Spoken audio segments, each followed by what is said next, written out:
Before we begin, I need to warn you, and I know I always say that the episodes are dark, but this one's the darkest one yet. So far on this channel, we've got to talk about 4 different stories of revenge. We talked about Edmond Dantes, who dismantled 3 lives with surgical precision, and then we talked about Medea, who burned everything down, including herself. Then was Amy Dune, that was the 3rd episode, that was Gone Girl, and she wins, and in the process, she never even has to raise her voice. She never gets in an argument, she never does anything, but by the end of the story, the whole nation wants the husband murdered. It was a masterful story of revenge. And then just this last episode, we had the House of Atreus, and it's a story where every killer was also a victim, and because of that, the cycle never ends. Somebody's wronged, they wrong, that person wrongs, and it just keeps going on. And finally, at the end of the story, Athena grants mercy, and it's beautiful because it shows that mercy triumphs over vengeance. And every one of those stories, no matter how dark it got, it at least had one thing in common, and that was that the person seeking revenge was wronged first. There was a wound, there was a response to the wound, and we could trace the logic even when we couldn't forgive the action. Like, we knew they were wrong and they wanted to do something about it. It was whether or not they crossed the line in seeking that revenge. But today, all of that changes. We're going to step outside of that. Today, we're going to talk about a man who goes so far past revenge, so completely beyond any framework of justice or proportionality or human understanding, that we have to ask a question Dark Margins has never asked before. And that question is, at what point does revenge stop being revenge and become something evil? This is the story of Atreus and Thyestes. It's the darkest chapter in Greek mythology. It describes an act so unspeakable that it cursed a bloodline for generations. This is the story that proves that some things once done can't be undone. All right, let's get into the episode. The whole story revolves around 2 brothers. It's Atreus and Thyestes. They're sons of Pelops. He himself was a man with blood on his hands going back further than any of them can remember. They grew up in a family where violence was inheritance, where betrayal was tradition, where the throne of Mycenae was the only thing that mattered, and whoever held it defined the entire world around them. Atreus is the older brother. He's ambitious, proud. He's the kind of man who believes that power is his by right, and that any threat to that power is a personal attack on the natural order of things. And that leaves Thyestes. He's the younger brother. He's clever, charming. He's the kind of man who looks at his brother's certainty and sees an opportunity. And between them, there's this golden lamb. A miraculous animal. It's a symbol of divine favor. It's one of the gods' endorsements on whoever holds it. In the ancient world, this wasn't symbolic, it was literal. The man with the golden lamb has the right to rule, and Atreus has it. But Thyestes, he wants it. So he does 2 things simultaneously. He seduces Atreus' wife, Erope, and through her, he steals the golden lamb. And that causes Atreus to lose everything. He loses his wife's fidelity, he loses the divine symbol of his right to rule, and he loses the throne itself. His brother's taken all of it in a single move, and he did it with a smile. Now, even by the standards of Dark Margins, Atreus has been genuinely wronged. His brother betrays him, his wife betrays him, he has a legitimate grievance. And what does he do with that grievance? This is where the story leaves every other story we've ever covered far behind. Atreus reclaims the throne. The details of how he reclaims it are almost irrelevant. What matters is that by the time our story reaches its defining moment, Atreus is king again and Thyestes is in exile. And it wasn't good enough just that Atreus get his throne back. He wants to do something darker, and he'd been crafting this revenge, not for days or weeks or months, but for years. And here's what separates Atreus from the other figures in Dark Margins, like Edmond Dantes. Edmund thought about what each betrayer valued most, and he took that specific thing away. We all believed that the punishment fit the crime and that the revenge was proportional. Atreus doesn't have it in his heart to do something that confines to proportionality. He thinks about something else entirely.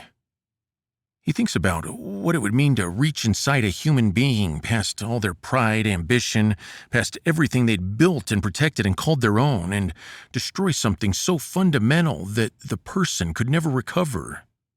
He doesn't want to just hurt Thyestes. He wants to unmake him. And after thinking long enough about it, he finds it. Thyestes has children. He has sons. Boys who carry his blood and his name and his future. Boys who are entirely innocent of everything their father's ever done. But Atreus, he looks at those children and understands something cold and precise and absolutely devastating. They are the things that Thyestes can't afford to lose. So, Atreus sends a message to his brother. A message of reconciliation, of brotherhood, of forgiveness. He invites Thyestes home. He says, "Come back, the exile's over. Let us be brothers again."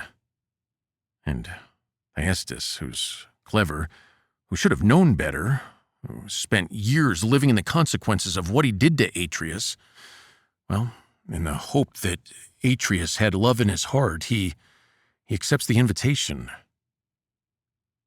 And the banquet Atreus prepares, it's magnificent. Every detail was considered, every surface gleaming. It was the kind of feast that says, this is a celebration, this is a homecoming, this is the end of a chapter that should never have been written. Thyestes arrives to this celebration, to this feast. He sits at his brother's table, he accepts the wine, he accepts the food, and he eats. And when the meal is finished, Atreus shows him what the meal was. The hands, the feet, the heads of his children arranged on a platter. Thyestes has eaten his own sons. Atreus watches his brother understand what has happened. He watches the moment the knowledge arrives, the moment Thyestes' face changes in a way that it'll never change back from. And then Atreus speaks. "Now you have what you deserve." He doesn't flee, he doesn't hide. He stands in the firelight of his own banquet hall and watches his brother become something that's no longer fully human. Because that's what this moment does to Thyestes. It doesn't kill him, it doesn't imprison him. It leaves him alive, breathing, walking, continuing to exist. And he carries the knowledge of what he's eaten for the rest of his life. There's no word in any language adequate for what Atreus has done. The Greeks called it the crime that made the sun turn away from the earth in horror. Literally in the myth, the sun reversed its course across the sky because what happened in that banquet hall was too terrible to witness. It was a moment so dark that even the gods looked away. After this, Thyestes leaves Mycenae. He walks out of the banquet hall and into a world that looks the same as it did when he walked in. The same sky, the same road, the same air. But it's completely different in every way that matters. Thyestes, he has one surviving son, Aegisthus. He was conceived through a union so terrible that I'm not going to talk about it in this script, but he was raised entirely in the shadow of what happened at that banquet, and he was raised with one purpose. It was to destroy Atreus and everything Atreus built. And here's where Atreus' plan, if we could call it a plan, reveals its deepest flaw. He didn't end the cycle. He didn't even slow it down. What Atreus did in the banquet hall was so far beyond any recognizable framework of justice or revenge that it didn't satisfy anything. It didn't restore what he lost, and it didn't give him peace, and it didn't establish dominance. It simply created a new generation of people with reasons to destroy him. Now, here's where we're going to link the last episode with this episode. And Aegisthus will eventually help Clytemnestra kill Agamemnon, Atreus' son.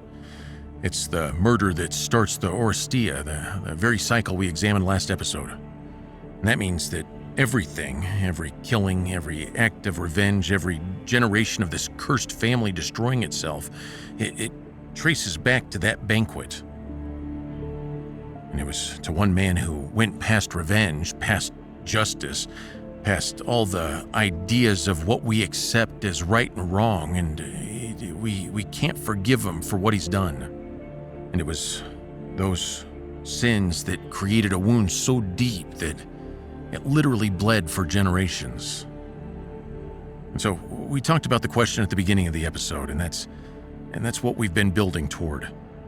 What's the difference between revenge and evil? Including this episode, we've got to spend 5 of them now on this channel examining revenge. We've seen it done in every way possible. We've seen it surgical, patient. We've seen it total and self-destructive. We've seen it cold and calculating. And we've seen it cycling through generations with no end in sight. And in every case, until today, there was something recognizable at the center of it. A wound, a response, a human logic we could follow even when we couldn't endorse it.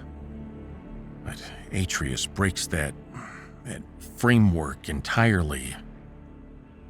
If you have a chance to go back and reflect on the things that we discuss about behavioral psychology, we talk a lot about where the lines are drawn. And so here's what it would tell us about the line between revenge and what Atreus does. And we talked a little bit about this when we had the episode concerning Medea. But revenge, even at its most extreme, is fundamentally relational. And another thing about revenge is it exists in response to something. It's directed at a source of wrong. It always seeks to restore a balance, no matter how distorted that balance may be. But what Atreus does isn't relational in any meaningful sense. Yes, Thyestes wronged him. Yes, the original grievance was real. But the response Atreus constructed had nothing to do with restoration and nothing to do with balance. It wasn't designed to make Atreus whole again. It was designed purely to destroy something inside another human being that could never be repaired. And one more thing. If you go to the Sounds of Stories, there's a book on there that's been redone that I narrated called The Bet. And a man talks about it would be better to have capital punishment than life in prison because capital punishment does it quickly and efficiently, where life in prison is slow, drawn-out death. And so they come to the understanding that both are wrong in a sense, and that it's something that the state cannot give back. That if it does capital punishment and for some reason it was wrong in doing that, let's say that person didn't commit the death, they were an innocent party, or the way the death was done wasn't described right or something, they can't give the life back to the human. And if there was life in prison and the person was wrongly imprisoned, you have to go down that avenue. And it's about the state not being able to give them back the quality years that they had before prison. And so there's that thought that when you destroy something inside another human being that can never be repaired, that's where the line crosses from revenge to evil. And revenge and evil coexist in the way that they're both aggressive toward another person. But there's a difference between the two, and psychologists would call these predatory aggression and reactive aggression. Reactive aggression, it responds to a threat. It's emotional, immediate, proportional to a perceived injury. And this is where most revenge lies, including everything except for maybe Medea that we've examined on this channel. Now, predatory aggression, that's completely different. It's planned, it's cold. It's not about restoring anything. It's about the destruction itself. It's about the act of unmanning another person so completely that they cease to function as a full human being. And Atreus doesn't want Thyestes to suffer the way he suffered. He wants Thyestes to become something that cannot suffer in any recognizable way anymore. And that's the line. That's the precise moment where revenge, no matter how justified the original grievance, becomes evil.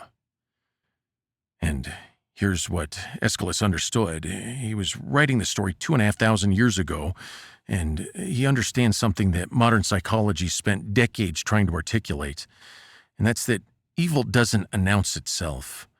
It doesn't arrive wearing a sign that says, "This is where justice ended and something else began." It arrived at a banquet table with wine poured and candles lit and the appearance of reconciliation. And by the time you understand what you're sitting across from, you've already eaten. And so now we've done this before. Let's go back to the people that we've studied, the revenge stories that we've taken part in. We see that Edmond Dantes felt real doubt at the end, and that's because his humanity survived. It's what meant that he still had something worth protecting. Medea didn't have any doubt. She lost that version of herself that had something worth protecting. Edmond Dantes still held on to it. She completely abandoned it. Amy Doon, she's still like when we get to the end of the story, she's still cold and calculating. She always has a plan and she always has to act, and she'll never get out of that cycle. So she doesn't necessarily cross the line in its totality to where the husband is no longer human or where she's no longer human. She just can't stop trying to take revenge for him cheating on her. Then the house of Atreus cycled. They kept going in this, you killed someone, therefore I'll kill someone, therefore I'll kill someone cycle, until finally a goddess had to intervene to break it. And it, once again, as I said earlier in the episode, it meant that the mercy that was granted was stronger than the vindication. But Atreus, he felt nothing that night at the banquet except the cold satisfaction of a man who did exactly what he planned to do. That absence of feeling, that complete disconnection from the humanity of the person sitting across the table from him, that is the definition of evil that Greek tragedy arrived at before any other literature dared go there. Not a monster, not a demon, not even anything inhuman. It was just a man who decided that another person's humanity was something he had the right to destroy. Well, this story of Atreus and Thyestes appears in many fragments across multiple Greek texts. But Seneca wrote a full tragedy called Thyestes, and it's both devastating and worth reading. It's in the public domain, and I'll try to link it in the description. But if you want the full context of how this banquet poisoned every generation that followed, go back and watch episode 4 on the Oresteia. These 2 episodes together tell one complete story. And if you're worried about us running out of stories, don't worry. We still have plenty more to go. In fact, next time, we leave the ancient world and come somewhere much closer to home. It's a revenge story set in the American South, written by a Nobel Prize winner. It's about a woman who loved a man so completely that when he left, she refused to let him go, even after he was dead. I'm telling you, subscribe, because this one is quieter than anything we've covered, and somehow it's more disturbing. I'm Bobby Garrison, and this is Dark Margins. I'll see you in the next chapter.